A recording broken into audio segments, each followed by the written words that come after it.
বন্যা আক্রান্ত 11 জেলায় নিহতের সংখ্যা বেড়ে 31। ফেনীতে উন্নতি হলেও বন্যা পরিস্থিতির অবনতি নোয়াখালী ও লক্ষ্মীপুরে। সাবেক বাণিজ্যমন্ত্রী টিপু মুন্সি রাজধানীর গুলশান থেকে গ্রেফতার। চতুর্থ দফায় 5 দিনের রিমান্ডে সালমান এফ রহমান ও আনিসুল হক। এবং পেছালো প্রধান উপদেষ্টার দুর্নীতি সম্পর্কিত মামলা শুনানির দিন, নতুন তারিখ 2 সেপ্টেম্বর।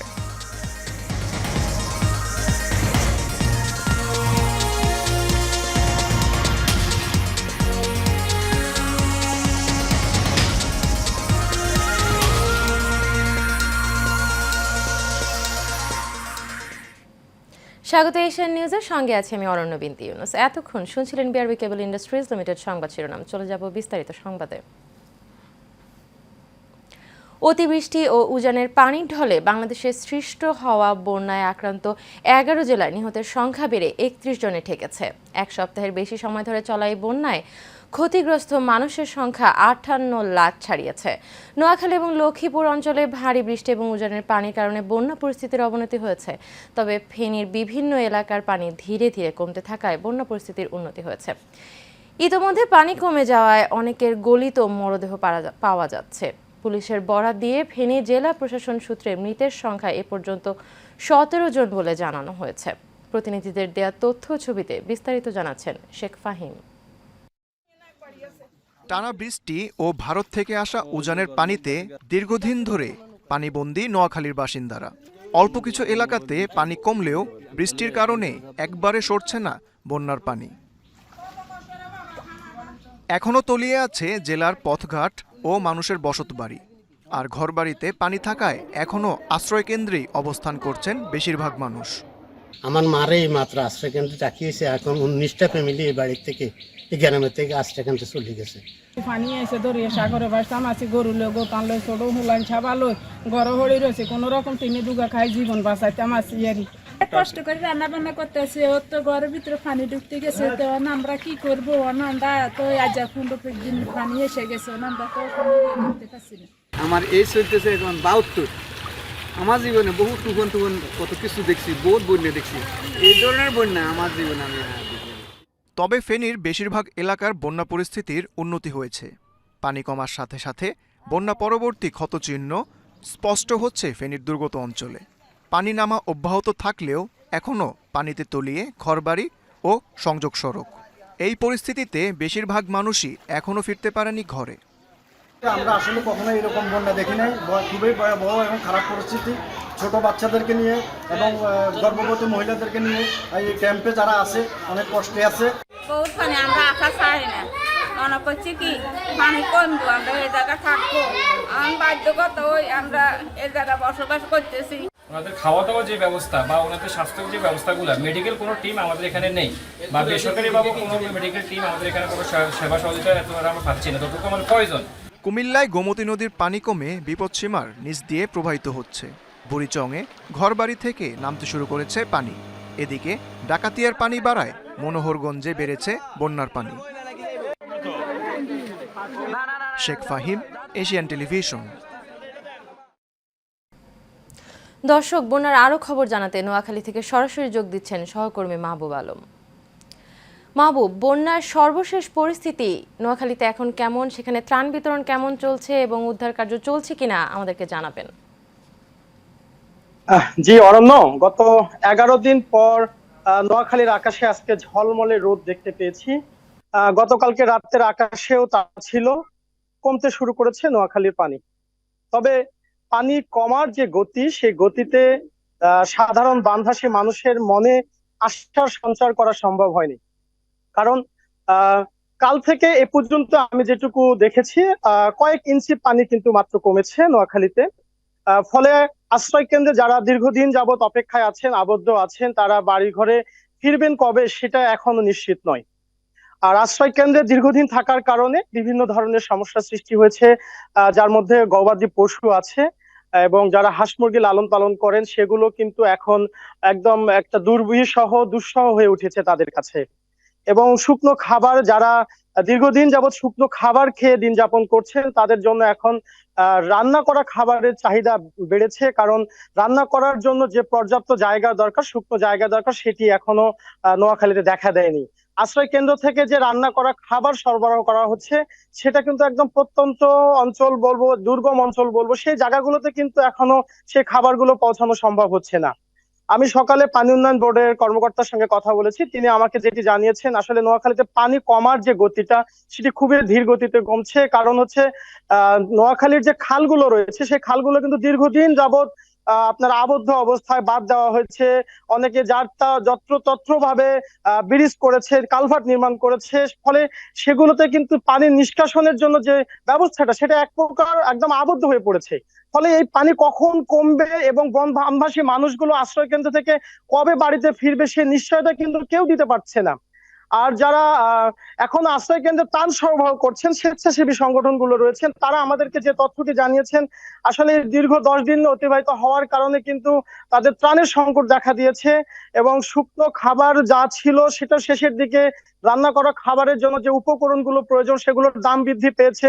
সে সংকটগুলো কিন্তু তীব্র থেকে তীব্রতর হচ্ছে এবং যে শিশুগুলো আছে, গর্ভবতী নারী আছে, তাদের যে মেডিকেল সার্ভিস দরকার, স্যানিটারি ন্যাপকিন দরকার, ঔষধ দরকার, পানি বিশুদ্ধকরণ ট্যাবলেটের প্রয়োজন, সেগুলোর জন্য যে সরকারি যে ব্যবস্থাপনাটা আমি নিজে কিন্তু কখনো আমার চোখে পড়েনি, সেটি একেবারে অপ্রতুল। অনেকে দোষারোপ শুরু করেছে এবং অব্যবস্থাপনার অভিযোগ পাচ্ছি।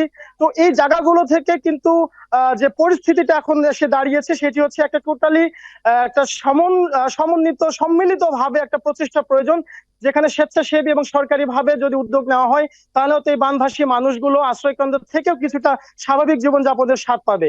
অরণ্য, নোয়াখালী থেকে আসলে এই ছিল আমার কাছে। ধন্যবাদ মাহবুব আপনাকে। দর্শক, আমরা চলে যাচ্ছি পরবর্তী সংবাদে। সাবেক বাণিজ্য মন্ত্রী টিপু মুন্সিকে গ্রেপ্তার করেছে র্যাব। বুধবার দিবাগত রাত 1:45টার দিকে র্যাব সদর দপ্তর থেকে পাঠানো এক খুদে বার্তায় টিপু মুন্সিকে রাজধানীর গুলশান এলাকা থেকে গ্রেপ্তারের তথ্য জানানো হয়েছে। র্যাব বলেছে, বৈষম্য বিরোধী ছাত্র আন্দোলনের কর্মসূচি চলাকালে গুলিবিদ্ধ হয়ে শ্রমিক মুসলিম উদ্দিন মিলন নিহতের ঘটনায় দায়ের করা মামলায় গুলশান 1-এর একটি বাসা থেকে টিপু মুন্সিকে গ্রেপ্তার করা হয়েছে। বৈষম্য বিরোধী ছাত্র আন্দোলনে সুমন শিকদার নামে এক যুবককে হত্যা মামলায় সাবেক প্রধানমন্ত্রী শেখ হাসিনার বেসরকারি শিল্প ও বিনিয়োগ উপদেষ্টা সালমান এফ রহমান এবং সাবেক আইনমন্ত্রী আনিসুল হকের চতুর্থ দফায় 5 দিনের রিমান্ড মঞ্জুর করেছে আদালত। এছাড়া রাজধানীর আদাবরে পোশাক শ্রমিক রুবেল হত্যা মামলায় সাবেক এমপি সাদেক খান ও চাকরিচ্যুত সেনা কর্মকর্তা জিয়াউল আহসানের 5 দিনের রিমান্ড মঞ্জুর করা হয়েছে। বৃহস্পতিবার সকালে ঢাকার ম্যাজিস্ট্রেট মেট্রোপলিটন নুরুল হুদা চৌধুরীর আদালত রিমান্ডের আদেশ দেন। এর আগে সকাল 7টার দিকে তাদের আদালতে তোলা হয়। অন্তর্বর্তী সরকারের প্রধান উপদেষ্টা ডক্টর মোহাম্মদ ইউনূসের দুর্নীতির মামলা তুলে নেওয়া আইনসম্মত ছিল কিনা এই বিষয়ে আপিল বিভাগের ফের শুনানি 2 সেপ্টেম্বর সকালে প্রধান বিচারপতি সৈয়দ রেফাত আহমেদের নেতৃত্বাধীন 5 সদস্যের আপিল বিভাগে আজ এর প্রাথমিক শুনানি হয়। এ সময় attorney general Mohammad Asaduzzaman appeal বিভাগকে বলেন, প্রধান উপদেষ্টা হওয়ার পর ক্ষমতার অপব্যবহার করে ডক্টর ইউনূসের মামলা তুলে নেওয়া হয়েছে বলে উনি চান না। উনি আইনসম্মতভাবেই এটা করতে চান। এর আগে হাইকোর্ট 24 জুলাই ডক্টর ইউনূসের দুর্নীতি মামলা চলবে বলে যে আদেশ দিয়েছিল সেই আদেশের কপি চান, কিন্তু সেটি দিতে না পারায় সোমবার ফের শুনানির দিন ধার্য করেন আপিল বিভাগ।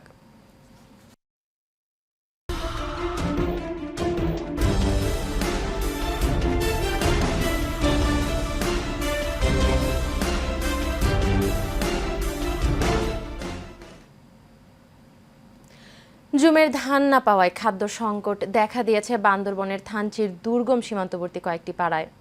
চাল না থাকায় ভাতের পরিবর্তে বাঁশকোড়ল, জুমের আলুসহ ফলফলাদি খেয়ে জীবন ধারণ করছে দুর্গম এলাকার 65 পরিবারের শতাধিক বাসিন্দা। সংকট লাঘবে ব্যবস্থা নেওয়ার কথা জানিয়েছে উপজেলা প্রশাসন। বান্দরবন প্রতিনিধি নুরুল কবিরের তথ্যচিত্রে বিস্তারিত জানাচ্ছেন এইচ মিতু। শহর থেকে চাল ডাল সহ বিভিন্ন নিত্য প্রয়োজনীয় পণ্য নিয়ে যাওয়া সম্ভব হয় না।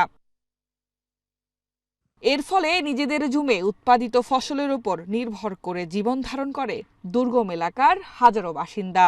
কিন্তু বর্ষার মৌসুমে অতিবৃষ্টির ফলে জুমের ধান নষ্ট হওয়ার কারণে খাদ্য সংকট দেখা দিয়েছে বিভিন্ন পাড়ায়। চলতি বছরও জুমের ধান ভালো না হওয়ায় খাদ্য সংকটে পড়েছে মিয়ানমারের সীমান্তবর্তী কয়েকটি পাড়ার ৬৫টি পরিবার। ভাতের অভাবে এসব পরিবারের বাসিন্দারা বাঁশকোরল ও জুমের ফলফলাদি খেয়ে দিন পার করছে। জুম থেকে আমরা ধান তুলতে পারি নাই, চালও আমাদের রেশন শেষ হয়ে গেছে, ও রেশন নেই। খুবই অসহায় করে আমরা জীবন কাটে ৩ মাস ধরে।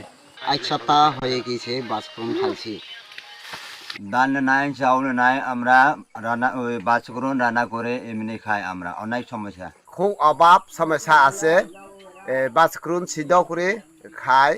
এদিকে খাদ্য সংকটের খবর পাওয়ার সাথে সাথে দুর্গম এলাকায় চাল পাঠানো হয়েছে বলে জানায় উপজেলা নির্বাহী কর্মকর্তা। এখানে বেশ কিছু পরিবার রয়েছে যেখানে খাদ্য ঘাটতি রয়েছে। তো আমরা গতকালকে আমরা সংশ্লিষ্ট চেয়ারম্যানকে যোগাযোগ করেছি এবং আমরা আজকেই দুপুরের পরে 2টি বোটে করে 1 মেট্রিক টন চাল আমরা ওখানে পাঠানোর ব্যবস্থা করছি এবং সেটি আজকে দুপুরের পর এটা রওনা দেবে। এর আগেও 2016 সালে জুম চাষ না হওয়ায় খাদ্য সংকট দেখা দেয় থানচির বিভিন্ন দুর্গম পাড়ায়। Mitu, Asian television. 2 ম্যাচ সিরিজের দ্বিতীয় ও শেষ টেস্টে আগামীকাল স্বাগতিক পাকিস্তানের বিপক্ষে মাঠে নামবে বাংলাদেশ। রাওয়ালপিন্ডিতে ম্যাচটি শুরু হবে বাংলাদেশ সময় 11:30টায়। সিরিজের প্রথম ম্যাচে ঐতিহাসিক 10 উইকেটে জিতেছে টাইগাররা। এই ম্যাচে পরাজয় এড়ালেই প্রথমবারের মতো পাকিস্তানের বিপক্ষে সিরিজ জিতবে নাজমুল শান্তর দল। দলের খেলোয়াড়রাও আছে দুর্দান্ত ফর্মে। এই ম্যাচে ড্র নয়, জয় নিয়েই ভাবছে টাইগাররা। তবে পাকিস্তানের বিপক্ষে তাদের ঘরের মাঠে কাজটা যে সহজ হবে না তাও ভালো করে জানা সফরকারীদের। এদিকে সমালোচনার ঝড় থামিয়ে আবারও জয়ের ধারায় ফিরতে চায় পাকিস্তান। শেষ করবো এশিয়ান নিউজ, তবে যাবার আগে বিআরবি কেবল ইন্ডাস্ট্রিজ লিমিটেড সংবাদ শিরোনামগুলো জেনে নেব আরও একবার।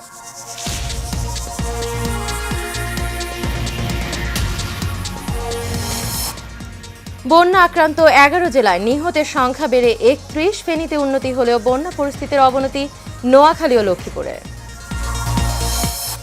সাবেক বাণিজ্যমন্ত্রী টিপু মুন্সির রাজধানীর গুলশান থেকে গ্রেপ্তার, 4র্থ দফায় 5 দিনের রিমান্ডে সালমান এফ রহমান ও আনিসুল হক। এবং পেছালো প্রধান উপদেষ্টার দুর্নীতি সম্পর্কিত মামলার শুনানির দিন, নতুন তারিখ 2 সেপ্টেম্বর।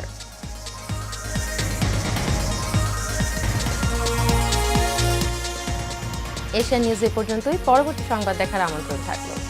এতক্ষণ সাথে থাকার জন্য সবাইকে ধন্যবাদ।